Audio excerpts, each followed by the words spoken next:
I would like to know a little more about the Ahmadi sect, because I only know that they believe that your Prophet Muhammad is not the last prophet to come.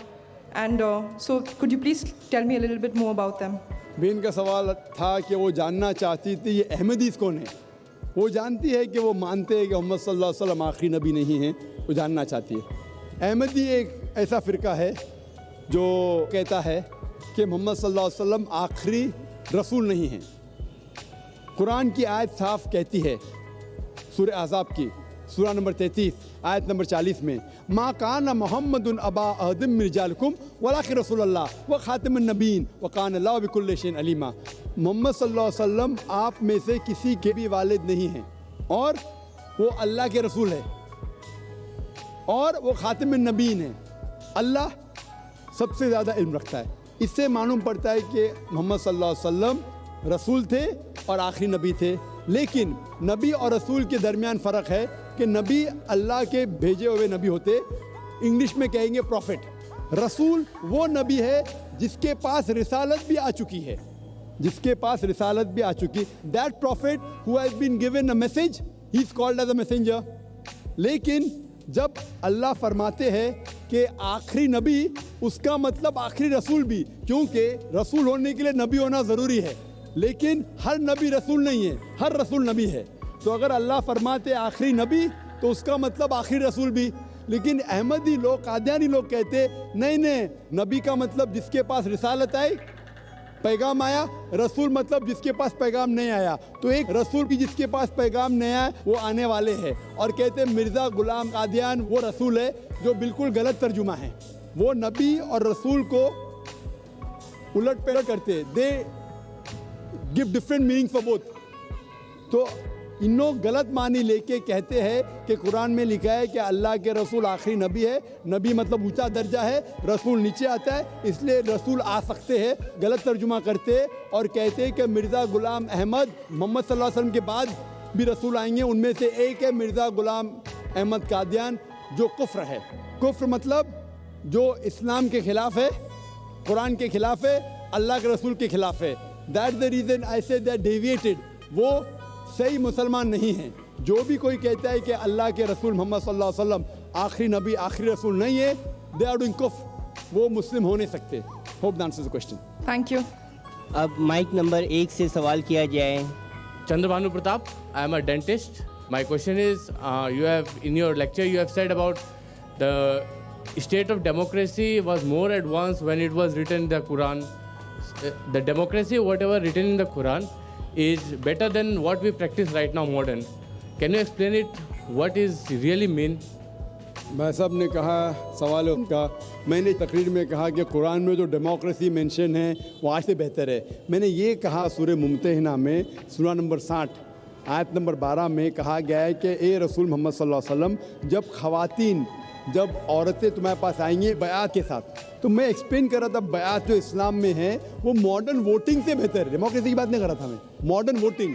आज के modern voting में हम क्या करते, हम इस state के leader को चुनते, चाहे वो इलाके का हो या स्टेट का हो या कंट्री का हो, ठीक है। इस्लाम में जब ख़वातीन मोहम्मद सल्लल्लाहु अलैहि वसल्लम से बयात लेती है, वो दो चीज़ कर रही है। ये मान रही है कि वो अल्लाह के रसूल है, पॉइंट नंबर 1, जो सबसे हाईएस्ट। सेकेंडली वो ये भी मानती है कि he is the political head, और अमीर भी मानती उन्हें। तो it was a double voting, far superior than modern voting. And a women can vote in Islam, and when they voted was far superior than modern voting. How it is far superior? She was the only woman who was voting at that. Who? What you have said. आपने जिनका जिक्र किया, she was the only one who was saying at that time. भाई साहब मैं कुरान का जिक्र कर रहा हूँ। जब औरतें, ख़वातीन, many women came to the prophet and agreed that he was the messenger, not one, many. It is trying to say that these people, what they did, it was far superior to modern voting. But how come it's, I don't, Because a normal modern voting, brother. because this is the way of expressing, not the voting. That's right. Whatever, wherever you have a voting, that time there was a ballot system नहीं था उधर, किधर भी नहीं था दुनिया में। दुनिया में कहाँ नहीं था? It was by voice only. Now the ballot system came. So what I'm trying to say, the women had voting power that time also. Brother, at that time, 1400 years back, the evidence of women wasn't taken. Leave aside voting. So I'm telling you, 1400 years back, Islam gave rights to the women even to vote. You are talking about what we are doing now. At that time, witness of women wasn't considered. Do you know that? Even in Judaism, even in Hinduism. So that time when the world was in ignorance, that time Islam gave right for a woman to be witness, also vote. Hope that answers the question. अस्सलाम वालेकुम। मेरा नाम नीरज ढींगरा है और काम वैसे मैं बहुत कुछ करता हूँ, लेकिन उससे आपको मेरी हकीकत पता नहीं चलेगी। पर इतना है कि एक सवाल कही है, पर छोटे में सिर्फ इतना पूछना चाहूँगा जाकिर साहब, मेरे ख्याल से आप परसों मतलब फ्राइडे को, शायद आप फ्राइडे को दोपहर को यहाँ पर आए थे, दोपहर के समय यहाँ देखने के लिए कि अरेंजमेंट कैसे चल रहे थे। मैंने सोचा कि शायद सिंस आप इस औरतों के बारे में इक्वालिटीज़ की बात करोगे, उनको बराबर का यहाँ दर्जा दोगे, उनको बराबर में यहाँ आधा बैठाओगे, आधे यहाँ जगह रखोगे, भले ही अगर वो औरत कम है तो उनको कम से कम आगे बैठने का मौका मिलता, लेकिन उन्हें नहीं मिला। मुझे समझ में नहीं आया कि ऐसा कैसे हुआ। भाई साहब ने अच्छा सवाल किया है। मैं जुम्मा को नहीं आया, मैं शनिचर दोपहर को आया था, कल दोपहर को। हाँ जी, बट उसमें तो कोई तब्दीली नहीं होगी सवाल में कि मैं जब एक दिन पहले आया और इंतज़ाम देखा तो औरतें को बराबर क्यों नहीं दिए। क्वांटिटी वाइज तो बराबर दे नहीं सकते, बराबर दिए थे, इतना बड़ा किया था, औरतें नहीं आए तो कम कर दिए। पहले क्वांटिटी पे आऊँगा, फिर पोजीशन पे आऊँगा पोजीशन पे भी आऊँगा, इंशाल्लाह जवाब दूंगा, इंशाल्लाह आपको ही मौका दूंगा। तो पहले अगर क्वांटिटी की बात होती है तो अक्सर जब मैं तकरीर करता हूँ तो बॉम्बे के अंदर तकरीबन 25 to 33% खवातीन आते हैं, तकरीबन 1/4 to 1/3। मैं ओमान में गया था तो 50% खवातीन थे। तो मैंने कहा भाई इतना बहुत क्यों ब्लॉक करके रखे, बट अल्हम्दुलिल्लाह 6000 पब्लिक, तकरीबन 3000 खवातीन थे। यहाँ भी काफ़ी रखे थे, कम आने की वजह से कम कर दिए। मर्द हालांकि कम से कम 7-8 गुना ज़्यादा है, फिर भी 2 मर्द 1 औरत को सवाल। अगर हकीकत में सही हक करने का चाहिए तो मर्द के लिए 6 माइक्रोफोन होना चाहिए, खवातीन में 1। तो खवातीन को मैं ज़्यादा इख्तियार दे रहा हूँ, बराबर कि नहीं। यानी खवातीन हालांकि सारे मजमे में 15% भी नहीं होंगी मेरे हिसाब से तकरीबन, यानी मर्द 6-7 गुना ज़्यादा है। तो अगर बराबर हिसाब करने का है तो मर्द के माइक्रोफोन आते 6-7, औरत के, फिर भी मैंने कहा नहीं मर्द के 2 औरत के। जहाँ तक कि पोजीशन का सवाल है, पोजीशन में भाई साहब जब हम औरत को इज्जत देते हैं। आप बेटा बोल लो काफ़ी है जी, भाई साहब ना बोलो, बेटा बोल लो काफ़ी है, आपसे बहुत छोटा हूँ। आपकी उम्र क्या है? 30 का हूँ। आई एम 30 है, मेरी उम्र 40 है, तो भाई साहब कहूँगा। अच्छा मैं अंकल कह लूँगा। मेरे बेटे की उम्र सिर्फ 12 साल है। चलो ठीक है, माफ़ किया। क्या मैं इतना बूढ़ा लगता हूँ क्या? मेरे इल्म के ऊपर उम्र को जांचने की कोशिश मत कीजिए। आप सही पहचान जी रहे। हाँ। और 40 भी अब भी हुआ 3 महीने पहले। तो मैं कह रहा था कि क्यों हमने औरतों को आगे नहीं रखा, इसकी वजह थी। वजह ये है कि कैमरा दिख रहे आपको, कम से कम 7 कैमरा लगे, इधर उधर घूम रहे। तो हमारा एक उसूल है कि हम ज़्यादा औरतों की नुमाइश नहीं करना चाहते। अगर क्लोज रहेंगे तो क्लोजअप जाएगा, अगर लड़की खूबसूरत होंगी शायद आप उसको देखेंगे, आप नहीं मतलब बाकी लोग, फिर हिजाब टूट जाएगा। आप समझे ना। तो हमारा उसूल है कि हम औरत को इज्जत देते, लेकिन इज्जत देते टाइम पर कोई गलत आदमी उसको घूर घूर के देखा, सपोज मेरी बहन आ जाएंगी और कोई आदमी घूर के देखेगा, मुझे अच्छा नहीं लगेगा कि मेरी बहन को कौन घूर के देख रहा है, तो मैं कहूँगा कैमरा हटाओ। तो इसीलिए दूर रखा है। तो लॉन्ग शॉट, मैं यही सोच रहा था कि डाइस में भी एक औरत होनी चाहिए, वो भी नहीं है। वही बोलूँगा मैं, वो भी सवाल का जवाब दूंगा, डाइस का भी जवाब दूंगा। जब लॉन्ग शॉट होता है तो हमारा उसूल रहता है कि खवातीन को दूर से दिखाना। और हमने एक सैटेलाइट चैनल शुरू किया, पीस टीवी। जब खवातीन को क्लोजअप दिखाते तो 3 सेकंड से ज़्यादा नहीं दिखाते। तो कुरान में लिखा है ना कि घूरो मत। तो इसीलिए हमारे उसूल खवातीन को हिफाजत करने के लिए। नहीं तो आप देखेंगे ना फैशन टीवी, जूम टीवी देखते हैं? हाँ जी, जूम टीवी पे देखते क्या करते? जूम कर देते हैं। हाँ, जूम इन करते, हम जूम आउट करते, हम जूम आउट करते, वो जूम इन करते। यही फ़र्क है, हम खवातीन की इज्जत करते, लेकिन साथ साथ उनको स्क्रीन भी दिए हुए। स्क्रीन है ना, मुझसे बड़ा उधर नज़दीक है स्क्रीन, तो और साफ देख सकते मुझे। आप समझ रहे ना, वो मुझे और साफ देख सकते। यहाँ तक कि खातून का सवाल या स्टेज के ऊपर, हमारे इदारे में इस्लामिक रिसर्च फाउंडेशन में 10 खवातीन है जो तकरीर करते हैं, लेकिन जब वो तकरीर करते सिर्फ औरत सुनते। हम नहीं चाहते कि वो तकरीर करते टाइम पे गैर मर्द उनको घूरे। तो जब वो तकरीर करते, अल्हम्दुलिल्लाह मेरी बीवी जो है माशाल्लाह अमेरिका में तकरीर की है, कनाडा में की है, सऊदी अरेबिया में की है, दुबई में की है, श्रीलंका में की है, मलेशिया में, सिंगापुर में माशाल्लाह हज़ारों ख़वातीन हैं, तकरीर किए, मजमा बड़ा है अल्हम्दुलिल्लाह। लेकिन हम नहीं चाहते कि तकरीर करते वक्त हम हिजाब को मेंटेन करते। जब और भी मर्द है तो तकरीर कर सकते हैं, तो इसीलिए हम उनकी शूटिंग नहीं करते। आप समझे ना? तो इसीलिए इस्लाम में इज्जत दी गई औरत को। और यहाँ स्टेज के ऊपर भी इंटरमिंगलिंग होएगा ना, इंटरमिंगलिंग होएगा, यहाँ भी स्टेज पे कैमरा क्लोजिंग जाएगा, आप समझे ना? तो इसीलिए हम खवातीन की इज्जत करते। लेकिन अगर सिर्फ खवातीन है ऑडिटोरियम में तो माशाल्लाह एक क्या 10 खवातीन स्टेज पे बैठते और लंबी लंबी तकरीर करते पूरे दिन के लिए, कोई एतराज़ नहीं, लेकिन सिर्फ खवातीन सुने। तो इसीलिए हम चाहते हैं कि हमारे खवातीन को हम इज्जत दे, कि इज्जत देने के लिए और महफूज रखने के लिए तरीका इस्लाम ने तैयार किया है। Hope that answer the question. और कोई सवाल आते? डेफिनेटली। जाकिर साहब, मुझे एक बात ज़रूरी कहनी थी। आज आप यहाँ पर वुमेंस राइट के बारे में बात कर रहे हो। जी हाँ। देखिए, सवाल जो हर इंसान चाहता है और हर इंसान के दिमाग में घूमता है वो ये होता है कि हकीकत में सच क्या है। मेरे ख्याल से सच इंसानियत होनी चाहिए, धर्म एक इंसानियत, humanity. So we should talk about humanity first.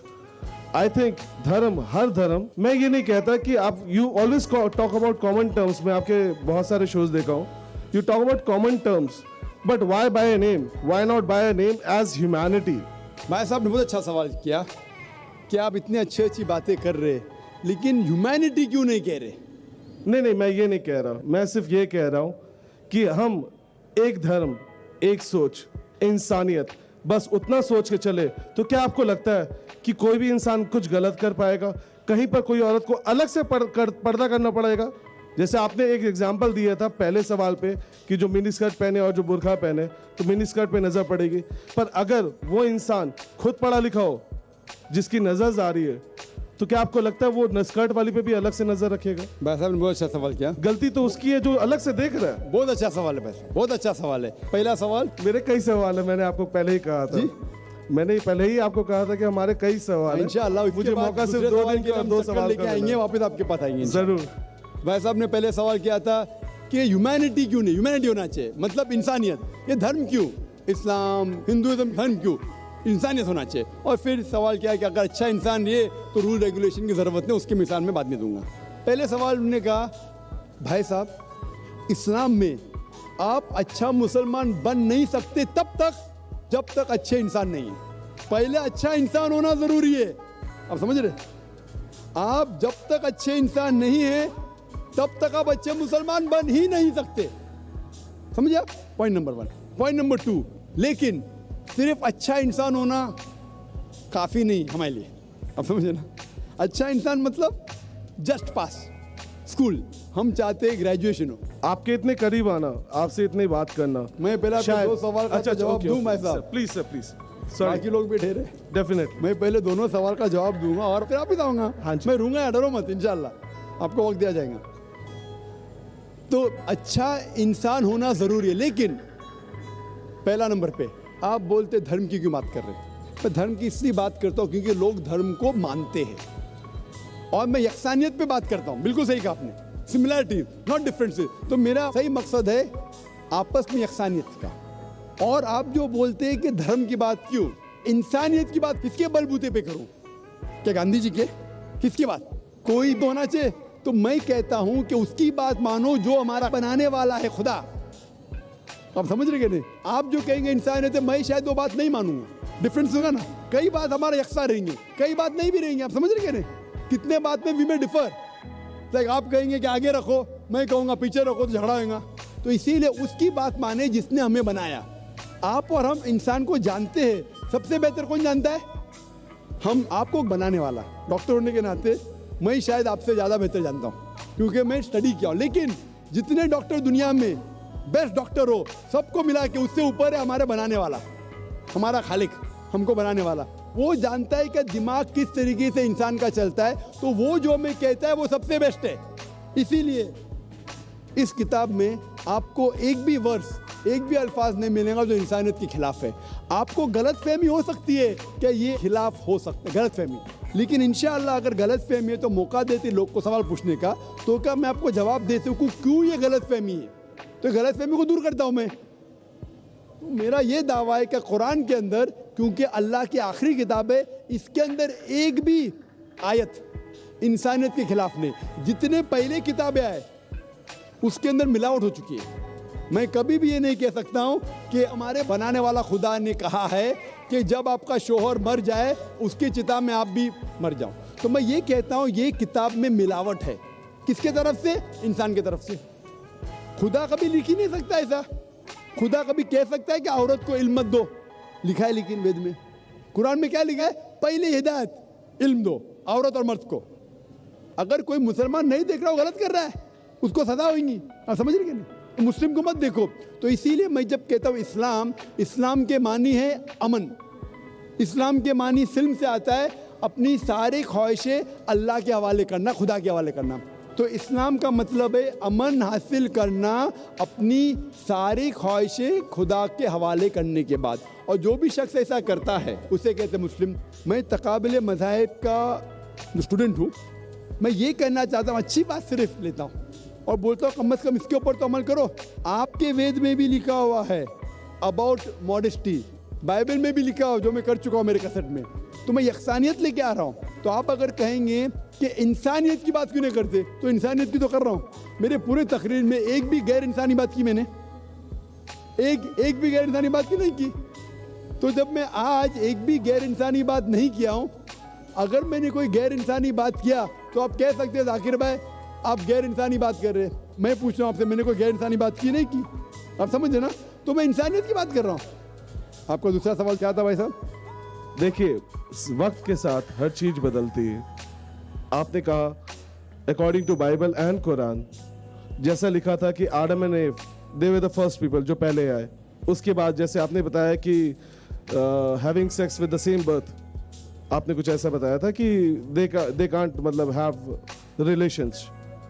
तो वक्त के साथ जैसे ये चीजें बदली, वैसे वक्त के साथ जैसे आपने अभी बताया कि कुरान सबसे आखिर में आया, लास्ट में आया, जो मुझे खुद पता नहीं, क्योंकि मैं आज मेरा मानना ये है कि शायद हर चीज ऊपर वाले ने कहीं किसी सोर्स से इंसान को भेजी, और ये आज कुरान आया हुआ कई अरसा, कई बरसों और कई वक्त गुजर चुका है। मेरे ख्याल से इसमें भी कई बदलाव आने चाहिए, जहां पर इंसानियत को बहुत हक मिलना चाहिए। आज के दिन में आज आप उतने ही कहते हो जितना इसमें बाउंडेशन आपको दिया गया। आपको जो लिखा हुआ है आप वहीं तक बोलते हो, लेकिन उसके आगे कई चीजें हैं। ये सवाल नहीं है, ये एक दरख्वास्त है। मैं सिस्टम बदल नहीं सकता, मुझे इतनी हक नहीं है। मैं आपसे बात कर सकता हूँ, लेकिन शायद आप सारी दुनिया से बात कर सकते हो। अल्लाह ताला जितनी हरे को, बिल्कुल सही, जितना अल्लाह ताला हरे को हिदायत देता है, जितना कुव्वत देता है, उतना अल्लाह ताला काम भी निकालता है माशाल्लाह। भाई साहब का सवाल था कि जिस तरीके से इंसानियत आगे आगे बढ़ती है उस तरीके से उसूल बदलते जाते हैं, बिल्कुल सही। लेकिन बुनियादी उसूल वही है। बुनियादी उसूल है कि खुदा एक है, एकदम, उसकी इबादत करो, उसके अलावा किसी की मत करो, सही है। खुद परस्ती मत करो। तो ये उसूल वेदा में भी है, ये उसूल बाइबल में भी है, कुरान में भी है। लेकिन जो स्मॉल एस्पेक्ट्स है दैट में चेंज। और 1400 साल पहले अल्लाह ने आखिरी पैगंबर मोहम्मद सल्लल्लाहु अलैहि वसल्लम को भेजा। जब आखिरी पैगंबर भेजा, अल्लाह ताला फरमाते सूरह माइदा में सूरह नंबर 5 आयत नंबर 3 में कि this day have I complete my favour on you and have chosen for you Islam. इस दिन मैंने मेरा फेवर इंसानियत पे कंप्लीट किया और आपके लिए चुना इस्लाम। इस्लाम माने आप अमन हासिल करेंगे अपनी ख्वाहिशें अल्लाह के हवाले करने के बाद। इसके बाद इवन द माइनर रूल जो है वो फिक्स हो गए, इसके बाद बदलेंगे नहीं, क्योंकि अल्लाह के आखिरी रसूल मोहम्मद सल्लल्लाहु अलैहि वसल्लम थे। अभी ये जब आखिरी आया, इसके बाद देयर बी नो एडिशन। तो आज की तारीख में हमें फॉलो करना चाहिए आखिरी पैगाम कुरान और आखिरी रसूल मोहम्मद सल्लल्लाहु अलैहि वसल्लम। इसका जिक्र वेद में भी है। तो सारी किताबें कहती है कि एक खुदा को मानो, बुत परस्ती मत करो, और पैगंबर आएंगे उसमें से आखिरी पैगंबर होगा मोहम्मद सल्लल्लाहु अलैहि वसल्लम, उसकी बात मानो। तो आप वेद भी पढ़ेंगे तो ये लिखा है, बाइबल पढ़ेंगे भी ये लिखा है। तो आखिरी पैगंबर मोहम्मद सल्लल्लाहु अलैहि वसल्लम थे, इसके बाद कोई भी पैगंबर नहीं आएगा। अगर कोई भी कहता है मोहम्मद सल्लल्लाहु अलैहि वसल्लम के बाद कि उससे वही आती है, तो उसको साइकेट्रिस्ट के पास जाना चाहिए। कोई कहते हैं कि अल्लाह ताला मुझसे डायरेक्ट बात करके वही नाजिल कर रहा है, तो उसको ज़रूरत है साइकेट्रिस्ट की। वहां तक शायद रास्ते नहीं खुले, शायद ऐसा हो सकता है। क्योंकि अल्लाह ताला फरमाते हैं कुरान में कि इस कुरान को कोई बदलेगा नहीं। अल्लाह ताला हिफाजत करेंगे। और कुरान में लिखा है कि मोहम्मद सल्लल्लाहु अलैहि वसल्लम आखिरी पैगंबर है। उसके बाद अगर कोई भी दावा किया मैं पैगंबर हूँ, उसका मतलब अल्लाह झूठ बोले, नऊज़ बिल्लाह, तो हो ही नहीं सकता है। आप समझे ना? तो अल्लाह तो सच ही बोलेंगे। तो अल्लाह जब सच बोल रहे और कह रहे कि आखिरी पैगंबर है, इसका मतलब इसके बाद आप चाहे इंडिया में रह रहे या सऊदी अरेबिया में या पाकिस्तान में या अमेरिका में, आपको मानना चाहिए कि आखिरी पैगंबर मोहम्मद सल्लल्लाहु अलैहि वसल्लम और आखिरी किताब कुरान शरीफ। Hope the answer the question. Thank you. अगला सवाल माइक नंबर 3 से गैर मुस्लिम खातून सवाल करें। अस्सलाम वालेकुम, I am Sushmita Sengupta, home maker. Islam में औरत लोग तो नमाज अदा कर सकती है, मस्जिद में क्यों नहीं कर सकती है? अगर करती है तो कोलकाता में क्यों नहीं है? और इबादत में कुछ फ़र्क है क्या मर्द का और औरत का? वो ईदगाह में क्यों नहीं जा सकते? बहन का सवाल है कि इस्लाम में औरतें मस्जिद में जाके नमाज क्यों नहीं पढ़ती और नमाज पढ़ने का तरीका अलग क्यों है और ईदगाह में क्यों नहीं जाती। कुरान मजीद में बहन किधर भी नहीं लिखा है कि औरत मस्जिद में नहीं जा सकती। वो हमारे इंडिया पाकिस्तान में है, इसलिए इस्लाम को देखने के लिए इंडिया को मत देखो, पाकिस्तान को मत देखो, कोलकाता को मत देखो, कुरान को देखो।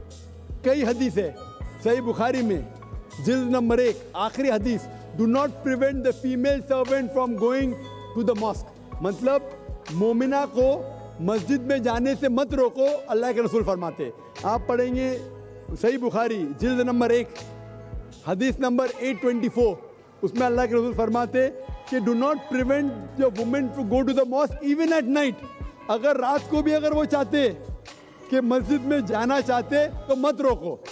तो मस्जिद में औरतें जा सकते हैं। वो अभी इंडिया पाकिस्तान में रोकते, क्यों रोकते उनसे पूछिए। कुरान और हदीस में तो लिखा जा सकते हैं। कलकत्ता में भी एक आध मस्जिद है क्या नहीं भाई? है, 2 मस्जिद है भाई साहब बोलते, 2 मस्जिद है। एड्रेस ले लेना आप बाद में। 2 मस्जिद है जहाँ खवातीन जा सकते। इंशाअल्लाह कल 4 होंगी, परसों 10 होंगी, इंशाअल्लाह सब मस्जिद में 4 होंगे। Equal but separate facility.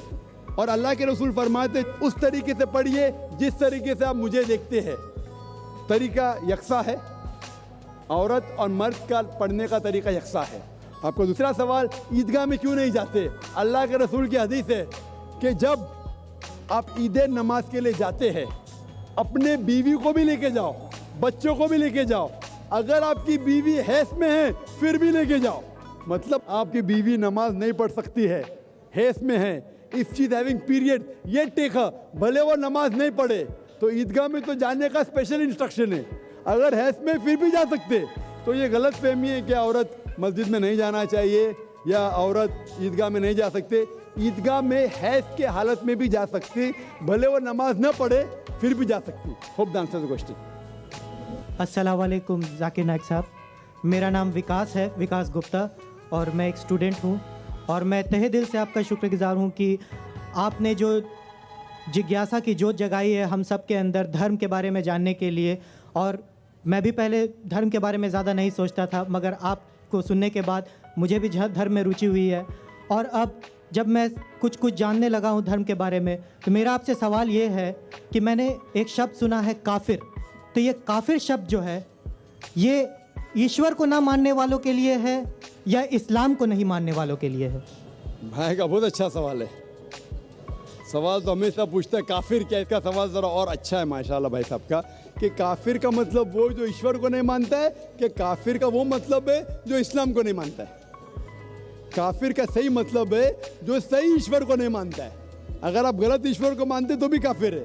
और सही ईश्वर का मतलब आपको इस्लाम में ही मिलेगा। इस्लाम के मानी है अपनी ख्वाहिशें ईश्वर के हवाले करना। तो वो आदमी जो अपनी ख्वाहिशें ईश्वर के हवाले नहीं करता है उसे कहते काफिर।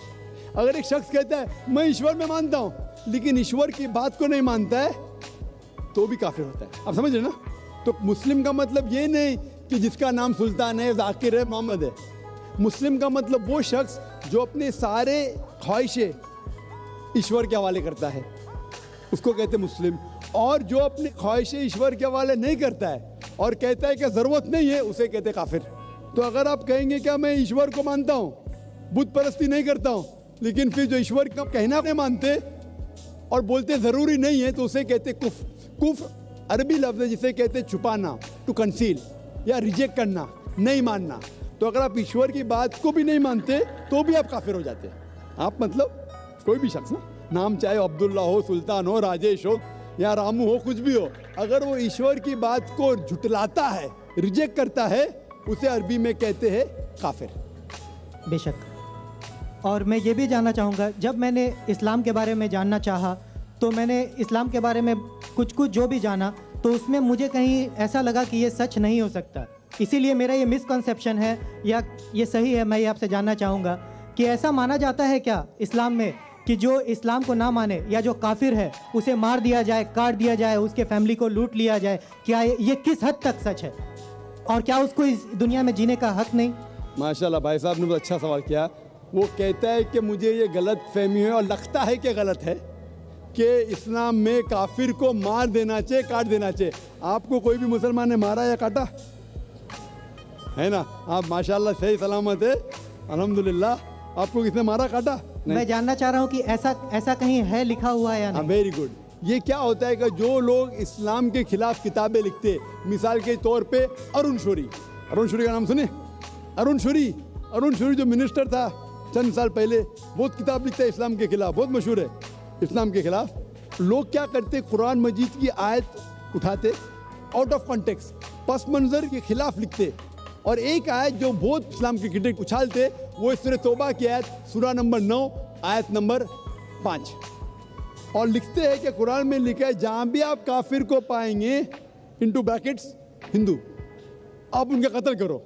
आप अगर कुरान मजीद खोलेंगे, तर्जुमा पढ़ेंगे, तो उसमें लिखा है जहाँ भी आप काफिर को पाएंगे कत्ल करो, लिखा है। लेकिन ये आउट ऑफ कॉन्टेक्स्ट है, पस मंजर के खिलाफ है। पस मंजर जानने के लिए आपको आयत नंबर पहले से पढ़ना पड़ेगा। सूरह तौबा सूरा नंबर 9 आयत नंबर 1 से पढ़ेंगे। वहाँ लिखा हुआ है कि मुस्लिम और मुशरिक मक्का के, उनके बीच में एक पीस ट्रीटी थी, एक सुलह थी। ये पीस ट्रीटी, ये सुलह एक तरफा मुशरिकों ने तोड़ दिया मक्का के।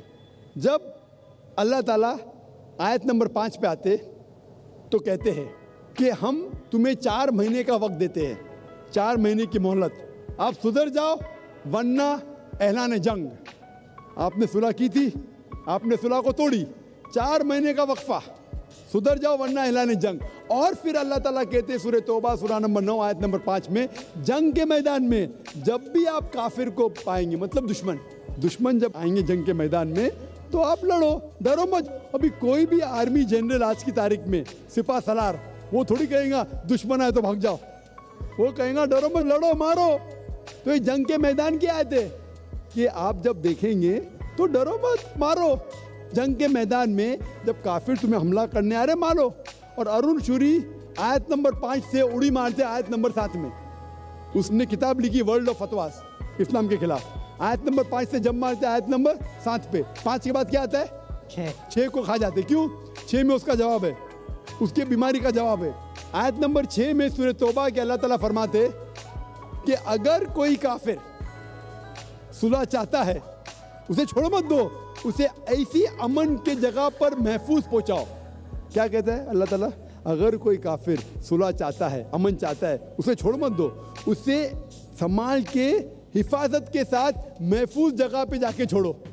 Escort him to a place of security. आज का सिपा सलार सबसे दयालु क्या बोलेगा? दुश्मन को जान दो। यहाँ अल्लाह ताला कहते सिर्फ छोड़ो मत, ऐसी जगह पे लेके जाओ हिफाजत के साथ जहां वो महफूज है। समझ रहा?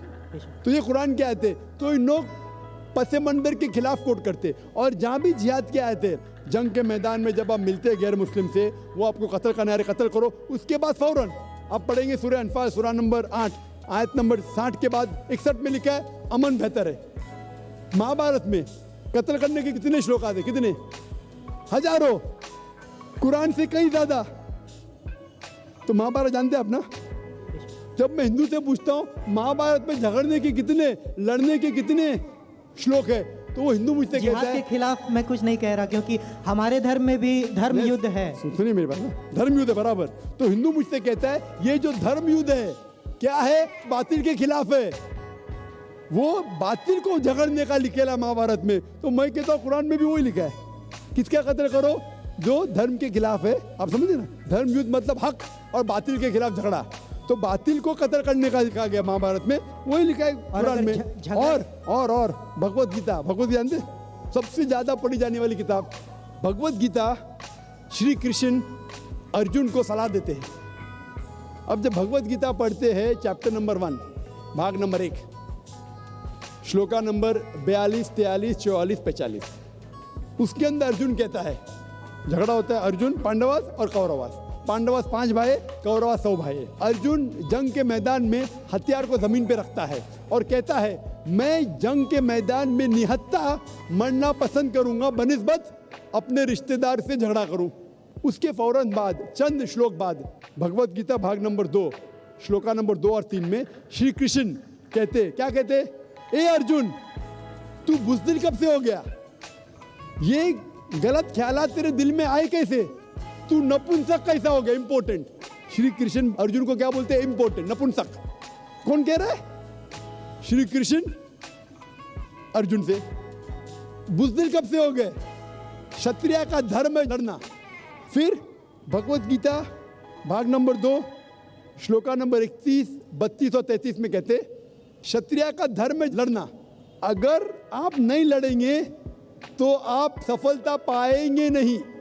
क्षत्रिय वो खुश नसीब है जिसे लड़ने का मौका मिलता है।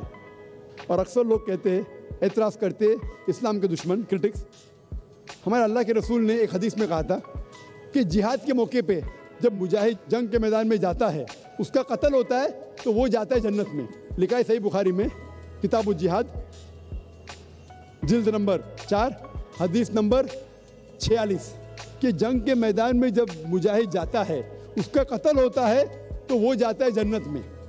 अगर वो जिंदा वापस लौटता है तो उससे दुनिया की दौलत मिलती है। अक्सर लोग बोलते, कैसा मजहब है, लड़ने पे, कत्ल करने पे जन्नत जाएगा? गलत मजहब है। लेकिन भगवत गीता पढ़ेंगे भाग नंबर 2 मंत्रा नंबर 37, 37, श्री कृष्ण कहते हैं अर्जुन से, ए अर्जुन, उठ के लड़।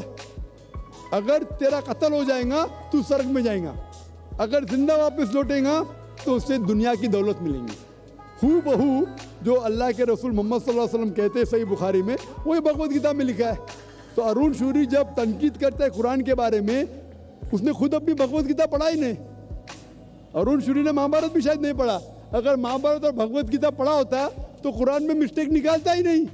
अब समझ रहे? तो ये में मिस्टेक नहीं निकाल रहा। मैंने कब का आप निकाल रहे भाई? मैं अरुण शूरी की बात कर रहा हूँ, मैं अरुण शूरी की बात कर रहा हूँ। तो मैं आपको जवाब दे रहा हूँ, आपने बिल्कुल सही फरमाया कि ये गलत फहमी है कि लोग कहते हैं कि इस्लाम में लिखा हुआ है कि काफिर का कत्ल करो। ये कहाँ नहीं लिखा है? ये लिखा है जंग के मैदान में। तो आपने जो सवाल किया था कि कुरान में ऐसा नहीं लिखा है काफिर को कभी मारो, तो इतने मुसलमान आपको छोड़ते थे क्या? छोड़ते थोड़ी थे। ये गलत फहमी है, आप समझ रहे ना? तो ये गलत फहमी है कि जहाँ भी काफिर मिले कत्ल करो, ऐसा नहीं। ये जंग के मैदान में जब आपको लड़ने के लिए आ रहे, आपको मारने के लिए आ रहे, तो आप उनको मारो। ये है। Hope the answer the question.